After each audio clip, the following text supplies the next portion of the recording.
Time now for Focus, and today we're heading to Kenya's border with Somalia. Al-Shabaab militants have stepped up their attacks there, with dozens of people killed over the last few weeks. This as Kenya prepares to head to the polls on August 8th. Caroline Thompson and Bastien Renouy sent us this report. Every morning, police line the banks of Lamu Island. Here, there are still ample tourists. All efforts are being made to avoid a terrorist attack by Al-Shabaab Islamic militants who come from nearby Somalia. A 2011 hostage-taking of a French woman decimated the region's economy. Since her death, security has improved. There haven't been any attacks on the island. Police regularly inspect boats approaching the shore. Are these tourists or local fishermen or local men? Local. Come to one side. Only the captain can make it. Come to one side. The officer in charge is looking for weapons, common in this region. This time, there are none on board, but all unknown vessels are suspicious in the eyes of the security forces. This count of patrol is very important because, first of all, the insurgents, maybe, for example, let's say the Al-Shabaab, will not get it easy to penetrate the waters of Lamu or the Indian Ocean. We've been granted a rare permission to approach the mainland. It's here that Al-Shabaab attacks have taken place. We dock in Mokowe. They've just finished a blessing ceremony in the memory of a young man killed just days earlier by Al-Shabaab Islamic militants. In the past few weeks, dozens of people have been killed in Lamu. The week before we visited, 9 men were decapitated. Arif is my best friend. He was a hard work boy. In fact, he was a second year piloting aviation school. So we feel that there was something which hurt our hearts. Like attacks which happened at Mpeketoni, Hindi, and somewhere else. The attack happened at night, and the whole of that night, the security, they haven't gone to the incident area. At the moment of prayer, we're interrupted by men from another security unit. They're on edge and forbid us to film. We learned the town was attacked the night before. The zone is too sensitive. They're under fire from critics in Kenyan media, and they don't want us to witness the operation that's in progress. Still, we succeed in meeting a resident. During the fighting, she fled into a mangrove forest with her children. I don't feel safe. I feel that I'm a target. I've been thinking that if nothing changes within 2 or 3 days, maybe I'll have to leave and set up elsewhere. The security forces ask us to turn around. We have to return to the islands.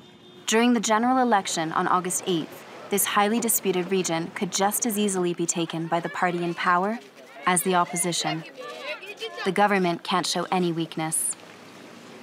Recently, a curfew was put in place on Lamu's mainland. From 6 at night to 6 in the morning, it's forbidden to leave home.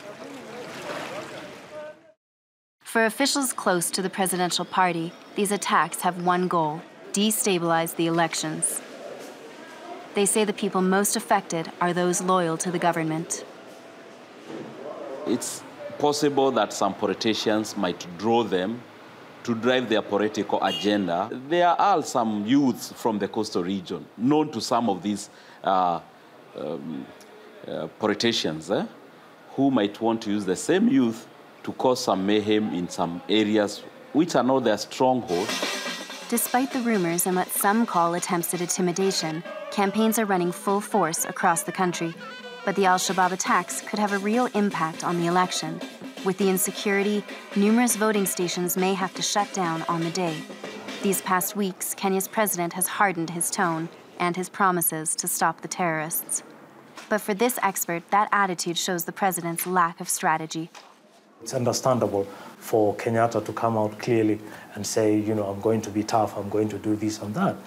But I think, you know, in reality, this is not a conflict that is going to be won by just chest thumping. It needs a sound strategy, and we know the government's strategy is in complete disarray. Al-Shabaab's first attacks in Kenya were in 2011, but many observers say Kenya's army stays overwhelmed by the situation. Despite the government's harsh tone, frequent jihadi insurgencies, assassinations of civilians, and the porous Kenya-Somalia border prove that there aren't enough patrols and surveillance posts in the county. If authorities are unable to make the region secure, there could be terrible consequences for the whole of Kenya. For more on this, I'm now joined in the studio by Emmanuel Dupuy. He's the head of the Institute for European Perspective and Security. Hello, thank you very much for coming in. Now, why is it, do you think, that Al-Shabaab has stepped up attacks recently? What impact are they hoping that'll have on the election? Well, the question is the fact, to respond to your question, of course, there is the election, which, of course, gives us an capacity to mediatize their capacity of action.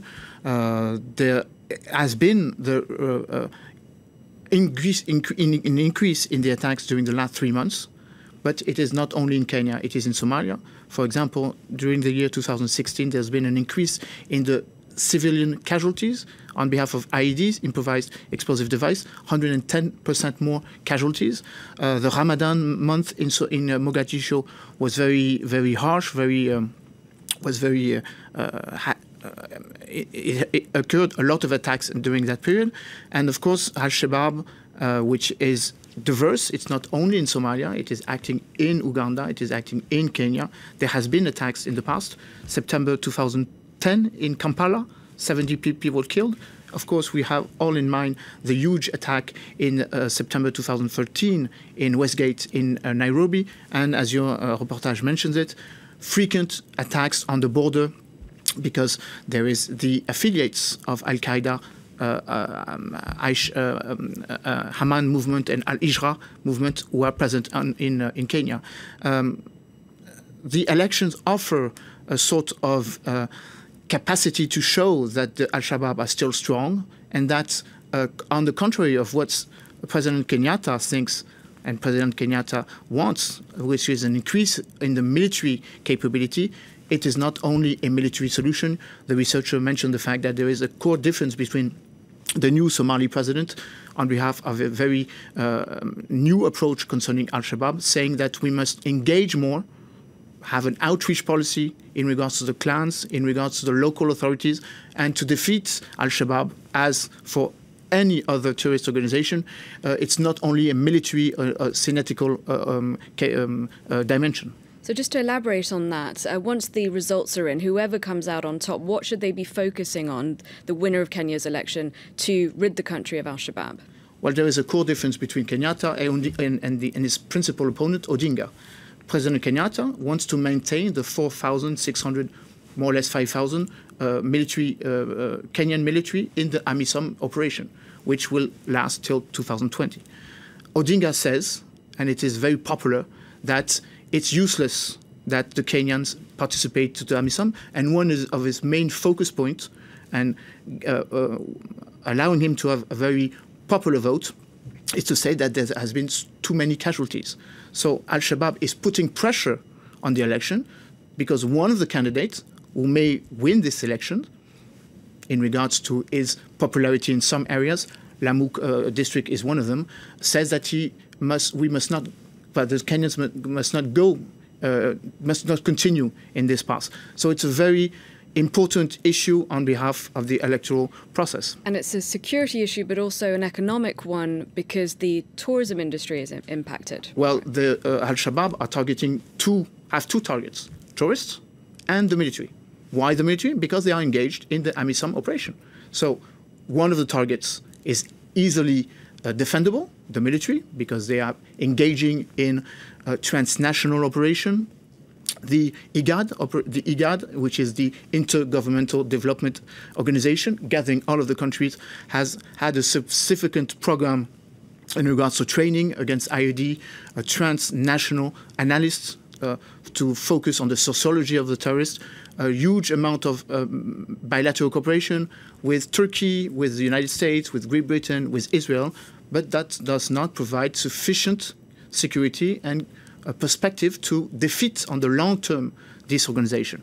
This organization has been existing till had started from 2010, and it's increasing in its capability of finding young people who do not find sufficient perspective in regards to jobs, in regards to inclusiveness in the society. So the question is whether or not we go into a counter-terrorist operation, which is acting and working, because a certain number of Al-Shabaab affiliates, such as Al-Hijra, are defeated more and more, or should we go into a long-range, more wider perspective to fight against terrorism? And of course, this implies less security projects and more development and more humanitarian projects.